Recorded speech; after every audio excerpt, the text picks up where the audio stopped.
And we're live. Welcome, everybody, here to the Lakers Lounge podcast. I'm Anthony Irwin, Lakers insider with zero sources whatsoever for Lakers Daily. Join on this fine Friday night. This is not like Friday evening. It's Saturday, my time. By Edwin Garcia. He is here from my old stomping grounds at silverscreenandroll.com. How you doing, buddy? How you holding up? I'm holding. I mean, we'll get right into it, but I did not expect when I saw not the Woj bomb, the Jordan bomb from Swish Yeah, Cultures, which was Jordan dope. Rich. Yeah, yeah. If you know, you know. Shout out to the IE representing tonight. And I saw that, and again, we'll talk about it more. But once I saw that, I'm like, okay, it's about to go down. And now we're here talking about D'Lo back before you had a chance to miss him, right, Anthony? Air quotes on back. All right, so we'll get into the process that goes into this, and Jordan Richards was the person who apparently spoke to D'Angelo Russell, who told him that he was opting in. Jordan Richards is apparently a camera person or cameraman who players are very, very tight with. I saw that tweet come across my timeline. I tweeted out, or I DM'd it, and I texted it to a few people. They all told me it was legit. I have been told all week that the Lakers were cautiously optimistic on this front, that they are like, look, I'm just going to come out and say it. The Lakers we're hoping that D'Angelo Russell would opt in, and what they are looking to do next, I am told, is to trade him. Like that's what they're looking to do. I think that they recognize kind of the ceiling with him and Austin Reaves. I think that some of the off-court stuff has kind of grown old to them, and they were hoping that this would be the outcome here. That said, I don't think that they were willing to just like let D'Angelo Russell walk outright. I you know, from what I've heard, had he opted out, they would have started negotiations and they would have tried to figure out some kind of a deal, whether it was a big balloon payment for 1 year or a shorter or a multi-year deal at less per year, whatever it would be. But this was their like hoped for outcome. I'm gonna let you. I'm actually getting it out of the way because you're from the IE. Tell me about Jordan Richards. Like, who is this guy? Why was this a trusted source of information? Why is Woj tweet? He never quotes or like credits anybody. Like, it would have been nice, Woj, if you would have credited me like last week when I said JJ Redick was the coach. That'd have been nice. but no, who's Jordan Richards? So first, I'm not from the IE. I'm in the Valley, but I know he's from Okay, the my bad. IE and he reps it well. But yeah, Jordan is a person who he's definitely one of those if you know you know. Like I think Yeah, sometimes people you mentioned before many times, right? Twitter's not a real place. People think big number means you matter, little number you don't matter. And while no, that can often be true, it's not always true, and it's yeah, definitely not a one to one. If you look at Jordan's, Twitter, you're like, oh, 2-3K, he's a nobody, right? No, wrong. He runs all the video for Swish Cultures, which if you don't know, is just a site that kind of does a lot of social media stuff and video. And he is at every single Lakers game. He's at every single Clippers game. He's at a ton of AAU games, coaching camps. Everyone knows him. Hamby knows him. Everyone knows Jordan. Any room he walks into, they're like, "What's up, Jordan? How's it going?" He's there all the time. So that's why when he tweeted it out, I knew it was a fact because I'm like, he's at everything I'm at plus more. There's no way he he would go wouldn't out just there. tweet that out. Like he wouldn't risk his credibility Yeah. for this. Also, No, he's he probably ran it by Russell. Hey, can I tweet this out? Is it okay? yeah. I'm 1,000% sure. He told him he's like, "Is it? Are you sure? Is it okay?" And then I'm guessing the Portillo's like, "Yeah, go ahead." Yeah. Yeah, Jordan's that kind of guy. He's never broken news like that. He knows a bunch of stuff and he keeps it to himself and does his work. And that's why players trust him. That's why whenever he talks to players, you see every now and then he asks a question at like a media conference kind of thing. They light up because they know him. They've seen him throughout their career from high school on. He's kind of everywhere and covering it. So once I saw he tweeted it out, I knew, oh, it's a done deal. And of course, a few minutes later, Shams, Woj, and everyone else has been citing, which is great to see because, as you've mentioned, it is a problem in our industry where a smaller person will say it, people ignore it, say this and that, and then a couple hours, a day later, someone quote unquote notable says it, and next thing you know, it's like, oh, now it's official. It's like, well, that's just because that person's someone you know. That doesn't mean it wasn't already tweeted out before by someone who also knows. And Jordan definitely fits that description. So that's why I knew it was legit, because I know him and he would never jeopardize all the relationships he's had for his entire career for a couple of likes, on a Friday night at 10 p.m. Yeah, I have no idea what you're talking about when it comes to accrediting or the lack of accreditation. I have no That idea what's happens. going on there. All right, let's I'm not going to be on here too long because it is 1 a.m. my time here, and Jen and I were binging the bear, and we put out a charcuterie board. We had some wine or whatever. So I'm gonna get out ahead while I can. But I do want to talk about the Lakers' options here. I do want to talk about where things go from here, and I'll quickly talk about some background from where I am coming from. I always tell you guys that I'm going to be transparent in my reporting, and I'm going to try to be as transparent as I can be with where my reporting comes from. So right at the onset of the offseason, I'm told that D'Angelo Russell rubbed some people throughout the league kind of the wrong way when right after the season ends, he goes out there and he goes, I have leverage. I'm looking forward to utilizing this leverage. I'm all of these things. And, people around the league were kind of like, are you ever going to grow up? Like, is it ever going to happen? Another instance where people around the league kind of rolled their eyes was back in March when he had that sit down with Dave McMenamin when things were actually going pretty well. And he goes out there and he says that like he didn't feel like he could communicate with Darvin Ham, that Darvin Ham was too infatuated with Dennis Schroeder and all of that stuff. And he kind of lit the Lakers organization on fire as well. Another instance where, I actually spoke to somebody who worked with D'Angelo Russell in the past, and they just said like, yeah, that's D'Lo. He's going to say what he feels like he needs to say, regardless of whether or not the context calls for it. Fast forward now to this last offseason, and because of how important this is for the Lakers, and we'll talk about this later, but because of how important this is for the Lakers, I have spent every moment that I have been asking about JJ Redick, asking about D'Angelo Russell. What's the deal here? What's his market? What's the market in general? And I thought a real kind of seminal moment in this process was Malik Monk getting barely more than D'Angelo Russell can currently opt in for right now on a 4-year deal in Sacramento. And so when that happened, I really started asking people around the league, like, D'Lo can't possibly think he's getting a better contract than that because Monk is a better player. He just is. And so the people that I was talking to were like, yeah, but like people in D'Lo's kind of tax bracket in the NBA normally opt out. And historically they do. They take the gamble, they see how things go and they see how things play out. But this new CBA, as much as Rob Pelinka is going out there and telling everybody how difficult it is to make trades while trades happen all around him, the real difficulty here for agents is actually to find a market for their client when they're in that age range of D'Lo. So this week, the people that I was talking to close to the Lakers were all telling me, we don't want to jinx it. We don't want to step out of line, but we do think that D'Angelo Russell is going to opt in. And whenever he does opt in, if he does opt in, our immediate move is probably going to be to start canvassing the league to try to find a trade partner. So Edwin, I'm going to start to ask you, like, trading D'Angelo Russell is kind of difficult here because he is an important impact player for at least the 82 game regular season. What are you looking for if and when, okay, Jackson Hayes also exercising his player option? That's a bummer. But for D'Angelo Russell, trading D'Angelo Russell, what are your priorities going into what those negotiations could look like?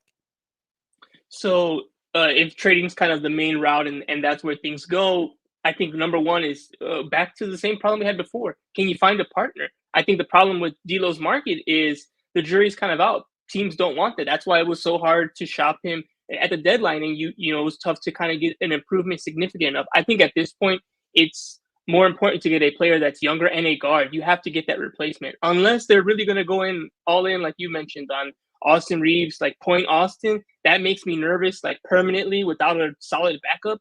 So I think you really have to find a guard that you can replace D'Lo for, that's a little bit younger, hopefully better. I think that would be obviously the goal, and that's what you need to look for. Can you do that? You still have some picks now. You don't have the 3 picks anymore. Obviously, you already used one, and they have to make sure they fall into the guidelines of the NBA and not trading multiple picks in multiple years and things of that nature. But they still have 2 they can use. So I think now you have the money there from the contract of D'Lo. You have 2 first-round picks. I think that the idea is, I don't know. Do you think they go for a home run here, or is it going to be a marginal step? Obviously, Dante Murray's gone, so that's not an option. I think that would have been a really nice option instead of losing D'Lo for nothing. But it's really important that he opted in, because, like you mentioned, you can't lose him for nothing. That's just catastrophic, and it's not a good use of your assets. So they really dodged the bullet with him opting in. They're in complete control, and I think obviously the move now is to move him. And that's the balance. He's an annoying player because he's a good player. He still does produce. So you need to make sure you get someone better. And and people already know what he's like. He's in a tough spot when it comes to trying to sell him. It's like you're selling a car that's like at $80K, and you're like, it's still good. And they're like, but how long? And you're like, I don't know. I'm trying to get rid of it. Yeah. So it's what year is your car that is at 80K? Is it like a 2005? Like, is that it's kind of tough. If it's in like the 2000 teens, you're probably sitting okay. But like if you're, but no, the D'Lo thing is tough, man, because so I've been doing this now for a decade or so. I remember D'Lo. I remember watching the lottery and seeing that the Lakers wound up with the 2nd pick.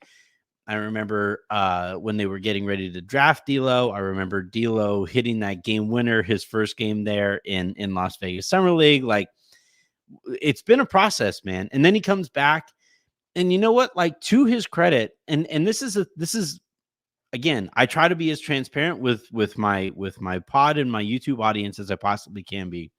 When I wrote what I did earlier this week about D'Angelo Russell and about like that entire situation surrounding him, I think I was too hard on him in the sense that, like, I thought he did have a legitimately great regular season. Like, he was legitimately really effing good in the regular season. Had, objectively speaking, the best shooting season in the history of the Los Angeles Lakers, which is, kind of says something about the Lakers just like never caring about shooters, but also says a lot about D'Angelo Russell. He was really good last year. However, while that was going on, everybody who has paid attention to him over the course of his career knew that it was going to come to a head in the postseason. And eventually it did. Again, where once again, just like it happened in Brooklyn, just like it happened in Minnesota, just like it happened last year with the Lakers, it happened again this year, where the going got tough and D'Lo just wasn't ready for that moment again. And if you have LeBron James on your team and he is still playing at the level that he is playing at, somehow at 40, and you have Anthony Davis at your team in the middle of his prime, the focus has to be winning championships. And I just don't think that you can win a championship with D'Angelo Russell as like a starting player on your team. Maybe one day he like backs up and he starts coming off of the bench, and all that he is like a super sub. I think in that kind of a setting, I think he can be a part of a championship level team. But if he's starting on your team, I don't think he can win you a championship or be a part of a championship.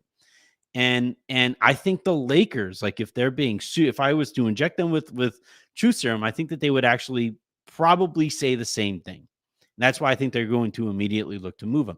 The other part of this too is that, like, with him and Austin Reaves, neither of those guys get after it at the point of attack.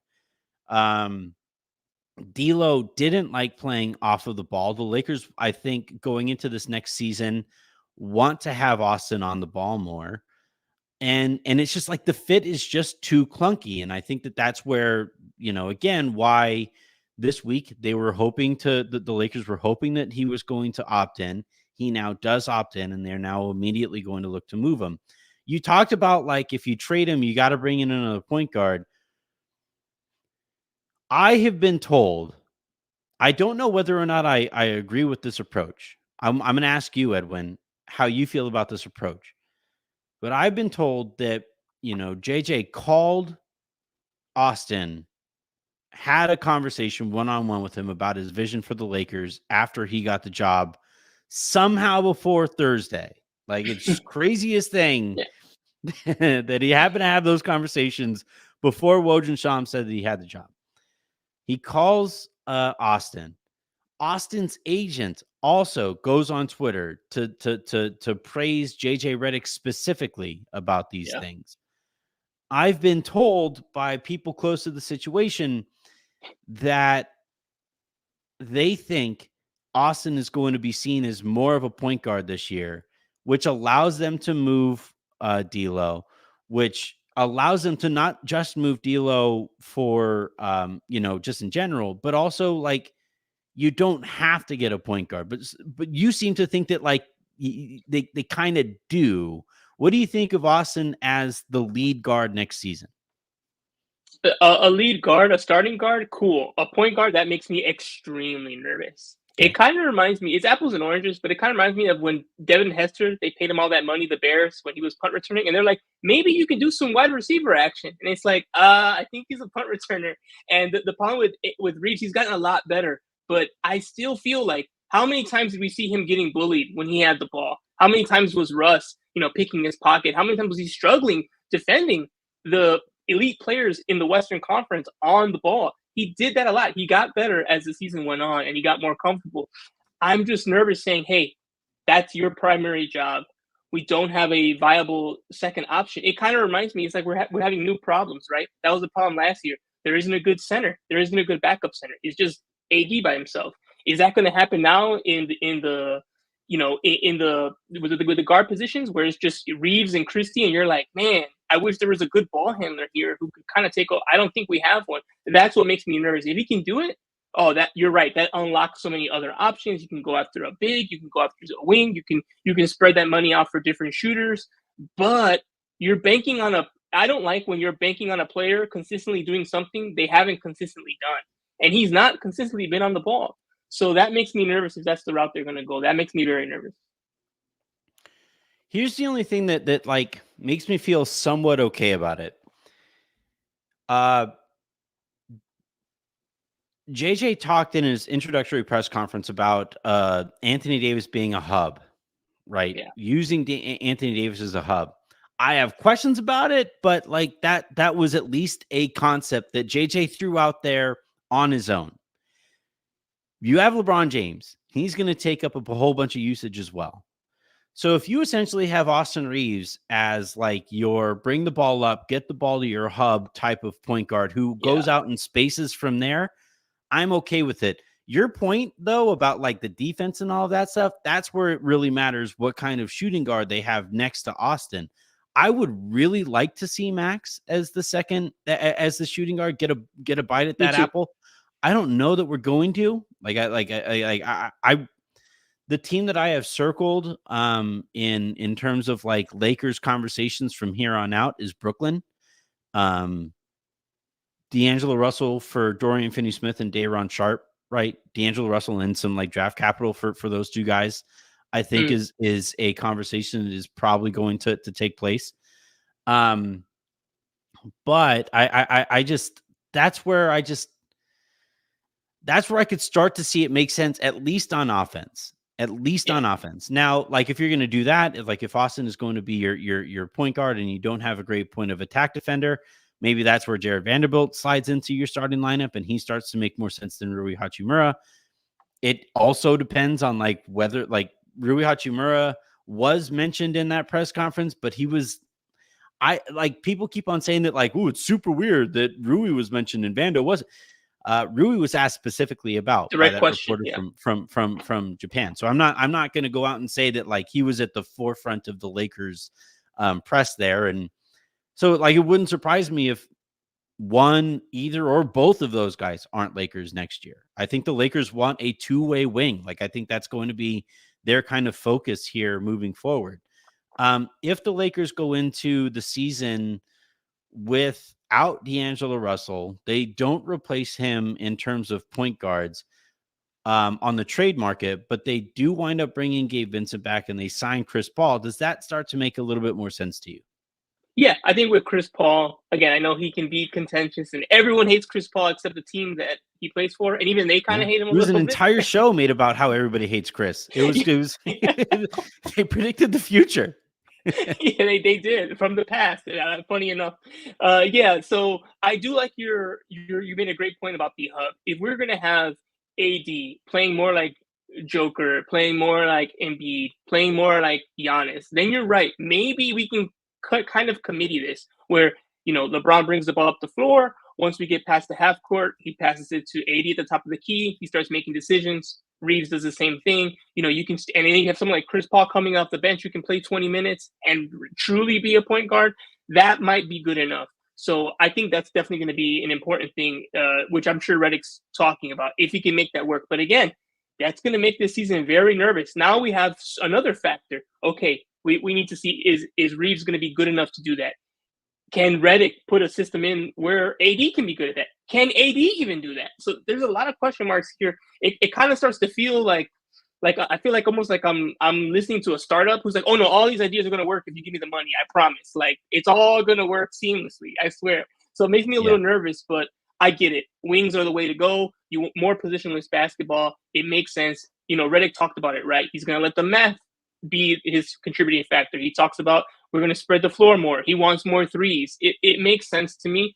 I'm just a little nervous without, it's not that complicated, right? Basketball's a lot of shooting and dribbling. Like we need a person who can dribble the basketball. And I don't like continuing to say, hey, LeBron, like you got it, right? Like let's put more on your plate. We've been talking about taking less off his plate for years, and I still haven't seen it. So I hope we get to see it this year. So it's going to really depend, like you said, on who they can get back for D'Lo, because he does have value, at least in the regular season, and you need to replace that value, and you have to replace what he does with someone else. And the question right now we're trying to figure out is, who's that going to be? Someone on the court right now, or someone they have to bring in via trade or free agency? If Chris Paul was signed at the minimum, I think that would be like an objectively good signing. Yeah. Chris Paul gets signed with one of the exceptions. That's where it gets a little kind of tricky, right? Yeah.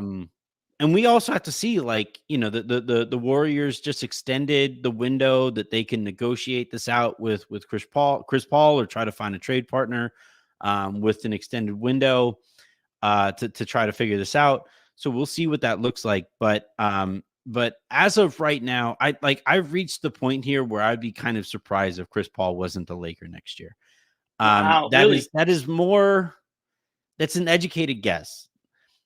To compare it to how I felt about D'Angelo Russell this week, I thought D'Angelo Russell was going to opt in. Like I've been told, I've been like, I was about 85% sure that D'Lo was going to opt in coming into this decision tomorrow. I didn't think it was going to come at 1:00 my time.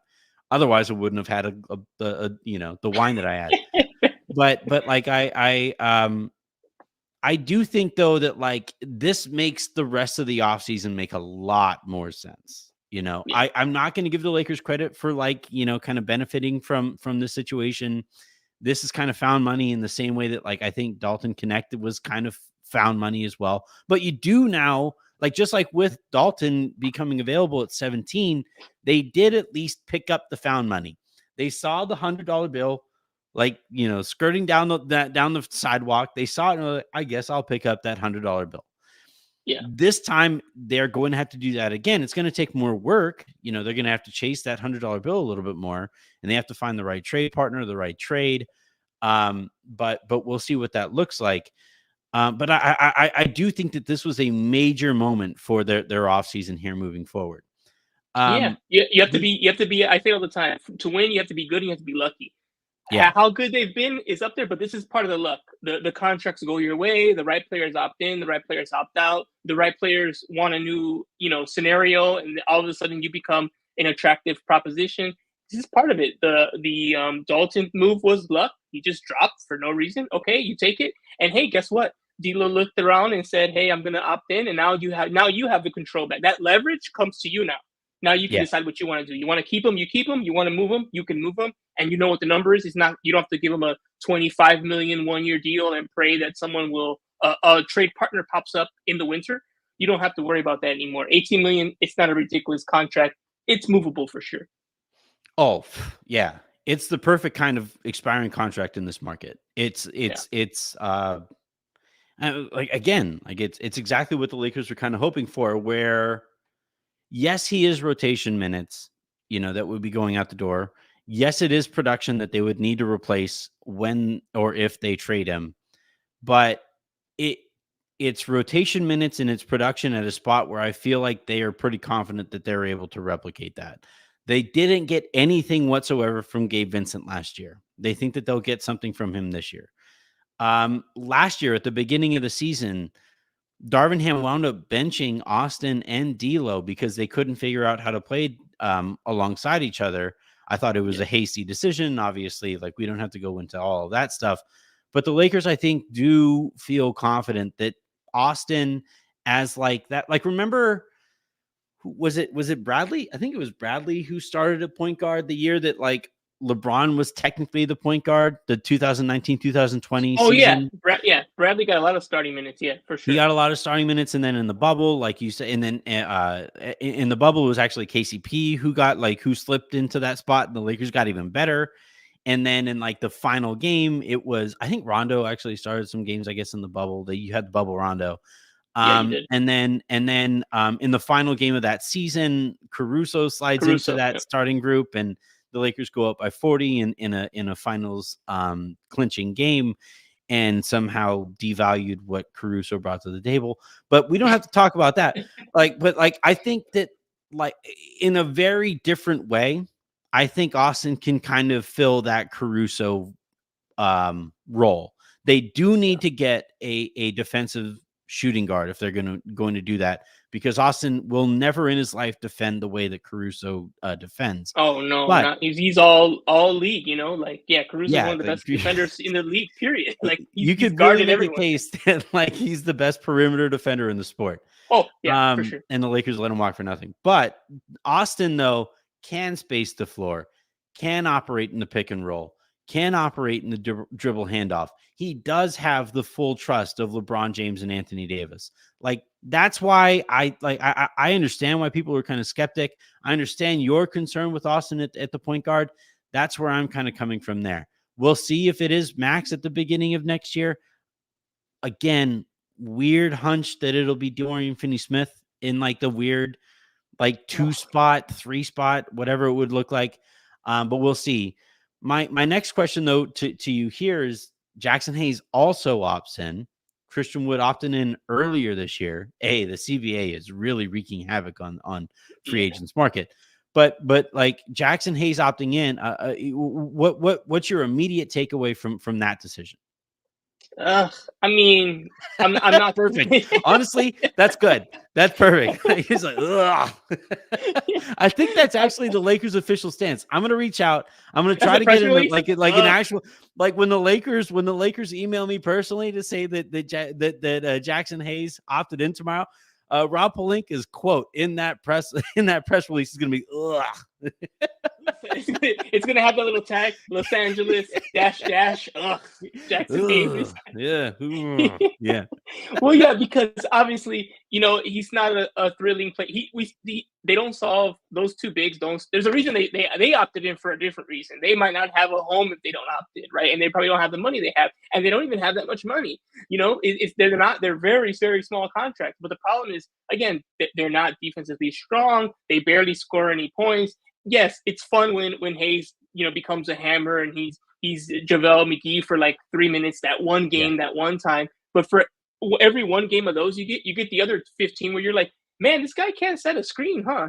He doesn't know, he can't do it, and he's lost. And then LeBron's mad because he blew a coverage, and you're like, what's going on? And you're like, get him off the floor, and you're mad even though he only played like 5 minutes, and you feel like it was 5 too many. So that's the problem. He's a very flawed player. I don't even know. You can't really move him unless it's just to match salary. So, and again, you still would have to find some bigs. So they still have that big problem as well. They have to figure out, can they find a decent backup or even a pairing with AD? The 2020 team, there was plenty of options. You had McGee, you had Howard, you had a lot of like nice switch ups you could do. Right now, it's just kind of AD by himself down there. They need to kind of try to see if they can fix that problem. And keeping Hayes and Wood, that doesn't fix the problem. It just runs it back again. Yeah, I would imagine in one of the trades that the Lakers make this year, if they don't waive them outright, like if the Lakers don't wind up being hard capped under, like last year they were hard capped, so you couldn't quite just waive players, because that money really hurts. Not having that money really hurts. But I do think that like if they aren't hard capped at any one of the aprons this year, there's a good chance that I think that they wind up waiving one of those two players. And if they don't waive them, maybe they just throw them in as like an extra, contract that gets stacked or whatever. I would be pretty surprised if both Jackson Hayes and Christian Wood are on the roster next season, beyond the basketball reasons that you're talking about. But they want to see what they have in Colin Castleton. They really believe in this guy. Well, okay. So here's the thing, Anthony. I think technically, is he going to get that? Do you think he's going to get that two-way contract? Because right now, there's two players that got him, last night, and I'm not sure what's going to happen with Colin. Do you think he comes back on another two-way to give him an actual roster spot? What do you think? Since you know that they kind of are fond of him, I'm fond of him too, but I just don't know, that information. So it's tough because he got hurt at a really unfortunate time. He broke his wrist at a really unfortunate time last year, right after Christian Wood got hurt. And so it made it kind of difficult. We never really got to see him up at the NBA level. Given the way that he played in the G League, though, there was some talk that he could potentially get like an NBA deal this upcoming season. I don't think that's necessarily on the table, but I don't see a player that the Lakers brought in, unsigned or anything like that, who are going to make much more sense for them than Castleton. Given the team's needs, we'll see. Like Summer League is going to be really interesting. I think he's going to be in a dogfight for sure. But like that kind of goes back to the kind of culture that we wanted to see from the Lakers in the first place, where every single spot on this roster is going to be fought for. Every single minute in this rotation is going to be fought for. And then there's also Bronny James. All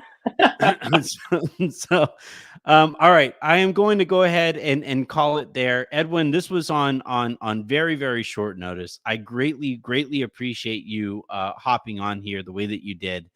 And oh shoot, nope, I take that back. We aren't going to say our goodbyes quite yet. We have starred comments to get to, so I get to play this bad boy. All right, Rye Guy first says Street saying D'Lo is going to stay in LA till February.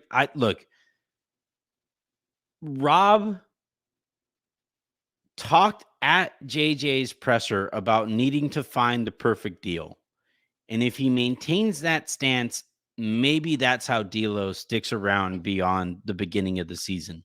But as it stands right now, the full intent of the Lakers organization is to trade D'Angelo Russell. I know that there's other reporting out there. I think it's smokescreen stuff. The Lakers know that they need to move this guy. I think that they're kind of done with the D'Angelo Russell business. We didn't even entertain this thought, Edwin. Yeah, we did. If he stays, if they did bring D'Angelo Russell back, how would you feel about it? I'd be okay. I wouldn't be grunting like I did for Hayes, but I would say it's the same scenario. The problem is you're in the same scenario you were in last year, where we're going to say, let's hope he works in JJ's system. He kind of does, but he kind of doesn't. All right, who can we trade for? And for me personally, I'm sure we all have fatigue of it. At this point, that he's not part of your long-term plans. He's not good enough to get you where you need to go now. It's better to move him. It just makes the most sense, and that's why they've been trying to move him. If there was no trade deadline, they would have been trying to move him the whole time until Nuggets game one. You know what I mean? The only reason game one of the playoffs. Are you sure? Nobody wants him. Nobody. They're calling None the of Hawks. you guys? Come on, Brooklyn. Pelinka would have just been calling until the season was over, right? So. No, I think you're 100% right there. I would add on top of that point that one kind of consistent theme of the Rob Pelinka era is heading into a season with something that everybody knows that they have to do. There was the season that they traded for Russell Westbrook, and then they headed into the deadline. Everybody knew that they needed to trade Russell Westbrook. And they were like, no, we're not going to do it. We're going to do it in the offseason. And then they didn't do it in the offseason, and everybody knew that they needed to trade him at the deadline. And eventually, like, teams are going to take advantage of that situation, or they aren't going to make you serious offers. And as much as I thought that the Lakers did fine on that trade deadline day, you look back on it now, Jared Vanderbilt on the trade block. D'Angelo Russell probably going to get traded this year. Malik Beasley no longer on the team. So, like, as much as we would like to say that, like, yeah, the Russell Westbrook trade worked out and they made it to the Western Conference Finals, none of those guys who were on the Western Conference Finals team are probably, may be on the team next year. So, like, this time around, whatever work that they know that they need to do, get it done now, so that, like, when you get into the season, all you're worried about are tweaks. Yeah, it's a very different thing where, like, you're making tweaks on the margins versus foundational shifts that you're hoping your rookie coach is able to make work on the fly. Yeah. Next question here comes from my guy again. Sounds like Rob and JJ is running it back with JJ as the star. I would just be pretty surprised. I think that if they aren't able to move D'Angelo Russell, that's how they'll spin it, and that's how they'll try to sell it to everybody. But it would be complete bullshit. Like, it would just be, I would call it for what it is. I would call it for what it is right now. It would not be, it would just be spin on their part for Rob Pelinka once again not being able to get that deal done. Jackson Hayes, Devin White says that Jackson Hayes just opted into his player option. Between the two, if the Lakers basically had to choose between the two guys, Christian Wood, Jackson Hayes, who would you prefer to bring back? This feels like a Saw scenario, it's like, like, would you rather? I'm like, would you rather lose a hand or a foot, Edwin? What would you like? I'm like, I think I'll go. I need to walk. I think I might go foot because I like to write, so at least I can still do that. No, you could write using your voice, dude. You could just speak into the computer. Oh yeah, that's true. That's true. I think it's a really tough one because I don't like either option. I think I would go Hayes just because he's younger. It gives you a little more balance, and those Christian Wood threes just drive me crazy. So I think I will take Jackson Hayes' knuckleheadedness, and I think he technically does for the most part. His highs are probably a little higher than Wood, but again. I'm not really happy about either scenario. What about you? Would you go Hayes over Wood? Yeah, I think I go hand versus foot. Like, I think, but no, I think the thing with Wood is that I think the overall talent is there, and this time around, if he doesn't make this work, he's out of the league. Like, if Christian Wood doesn't make this next season work, he's out of the league. And that was the kind of bet that the Lakers made on Dwight Howard, where, like, the talent was still there with Dwight in that 2019-2020 season. And they basically said, like, look, man, you can either buy into this role or you can go and play in Taiwan. And he bought into the role, won himself a championship, got himself another year in the league, and then wound up in Taiwan. But, like, he still at least got, like, that extra year there. Yeah. And I think for Christian Wood, I would bet that he figures it out with his back 100% up against the wall. Like, I'm going to bet on human nature there. Whereas, like, with Jackson Hayes, he's young enough and he's springy enough, and he is, like, he has those tangible assets, like, right there in a way that teams are just going to keep on buying in. With Christian Wood, like, if this doesn't work out for him, it just isn't going to work out. And I think I would make the gamble that Wood figures it out this year. That's fair. Yeah. All right, final one here. D'Lo told ESPN/McMenamin he can't wait to play for JJ. Neither can I. Like, I can't wait. Put me in, coach. I'll play center field. I think everybody is going to say the right things here. Sure. I think everybody kind of also understands the reality of the situation. And as I've been reporting all week, which is still weird, super weird to say from where I started in my career. As I've been reporting all year, all week, if D'Lo opts in, the Lakers are immediately, if they haven't already been, canvassing the league to find a trade for D'Lo that brings back players who they can more confidently start in a playoff setting. You can't say that about D'Angelo Russell. You just can't. I wish that you could. I legitimately, it would have been such a cool story if D'Angelo Russell came back last year and figured it out, but he didn't. Not in the postseason. He was great in the regular season. He didn't figure it out in the postseason, and now here we stand. But Edwin, I want to ask you this because you're like my age. You've been watching the NBA for as long as I have. How are you going? Like, if this is indeed the end of the D'Angelo Russell kind of era, how are you going to look back on it in those 2 chapters? It'll be sad. Like you, it's almost like you kind of grow up with D'Lo. There's certain players you kind of follow through and you see the whole thing. And we saw the whole story with D'Lo, the ups, the downs, the trade. I know people have tunnel vision and, they, especially with you, they discover you when they discover you. But I remember when you were the one furious that Magic traded him away and you're like, what a dumb move. Why would you do that? And it's so funny. Back then you were getting crap for that. And it's funny now you're getting crap for saying that he's got to go. But the truth is you're just giving your honest opinion on the situation. At that time, that was a very bad move. Guess what? He had a career years in Brooklyn, was an all-star, and it didn't make sense, right? So it was great to see him kind of come back and not redeem himself because he didn't even get a chance here, a couple of seasons and he's out just because you got another card. That was ridiculous, right? So it was nice to see him come back. And it was nice to see him come back again to have another season after such a bad ending. Yes, it kind of ended similarly. Both times he was just destroyed by the Nuggets. But in this one, you saw a better defender. You saw a better shooter. He gave us so many great moments. He's bouncing the ball to LeBron. He's signing babies. He's hitting threes. He's breaking records. Yeah. So I think he gives you so many highs and so many lows that it's kind of mixed. But it's sad that it couldn't get to the ultimate goal. But the ultimate goal is really hard. It's understandable. It doesn't. Nick Van Exel never got there either, right? Eddie Jones never got there.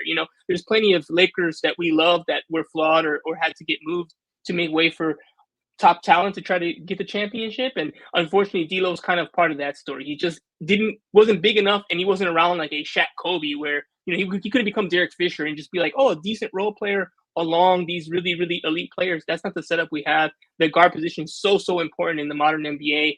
And it's just not enough if they want to win a title. So I'll be very sad because even though it makes sense and I would also do it, it doesn't mean you can't be sad about it. Like, man, all right, I guess this is the final chapter, unless, he comes back near the end in one of those last contracts. Based on how his career is gone, he's going to go to Brooklyn, he's going to go to Minnesota, then he's going to go to the Golden State, and then he'll be a Laker. He'll be here with Bronny and LeBron and the three Jameses, and then Pelinka will be way older, talking about we always loved D'Lo. I don't know why he left the first time and the second time. Or the second time. I don't know why he left the second time. Rob, you traded him. Oh yeah, that's right. Yeah, I'm with you, man. Like I was happy that they brought him back in. For one thing, because it meant that they were trading Russell Westbrook, but I was happy that they brought D'Angelo Russell back in. Those highs were incredibly high, just like they always are going to be with D'Angelo Russell. He's an incredibly fun player to watch when he really has it going. Yeah. Unfortunately, he's also a really frustrating player because of those highs when he's when he hits those lows. And I'm talking about him as if the trade is already done or whatever. And we'll see what the next, few days or few weeks entail. But from my perspective, I wish the guy nothing but the best. I do think he's like a legitimately good and smart dude. It was actually, what's really funny is that watching him be a dad this time around, while I am also trying to maintain fatherhood, has been kind of has been really cool to watch as well. But it just didn't appear to work out this time. And we'll see what the Lakers are able to bring in for him. Look, the fact that he opted in indicates that he doesn't have a market as a free agent. That would probably indicate that his trade market also isn't great. So we'll see what that looks like. And we'll see what, last year at the deadline, Brooklyn was interested. The Lakers, I'm told, didn't love the amount of draft capital that they were going to have to send out with D'Lo. But we'll see what this kind of looks like. We got one more. Sorry, everybody. Jerry King writes, D'Lo, Vando, and 2 fists for I'd rather take 2 fists for PJ Tucker and Bones Highland. No, I'm out. No, I'm good.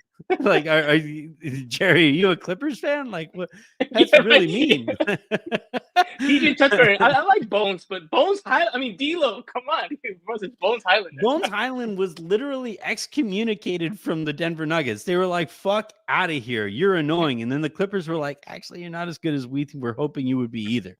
So, like, giving up 2 firsts for PJ Tucker, who couldn't play last year, and Bones Highland, I think I'm all right. I think I'm okay. Yeah, me too. I would guess that, I don't know, somebody like across a window or something and said you have to make this trade. Yeah. All right, Edwin. Again, 100% thankful for you hopping on here. It was an absolute blast. Give everybody a shout to where they can find you, where to find your work. You do great work. Where should we look? Where should we be looking for you? Thank you so much for that, Anthony. I appreciate it. Yeah, all my writing for the most part is at Silver Screen and Roll, which if you've known Anthony for a while, you're well aware of how that site works and operates. So we're writing everything out there, features, recaps, news stories, all that kind of stuff. And then personally, just following me on Twitter, following me on YouTube. It's eCreates88, same handle everywhere. TikTok as well. I still have a few TikToks I do it there. Kind of just, little news articles, little ideas that I think, would be interesting. So appreciate everyone's support. And thanks so much for having me on, Anthony. It was a blast.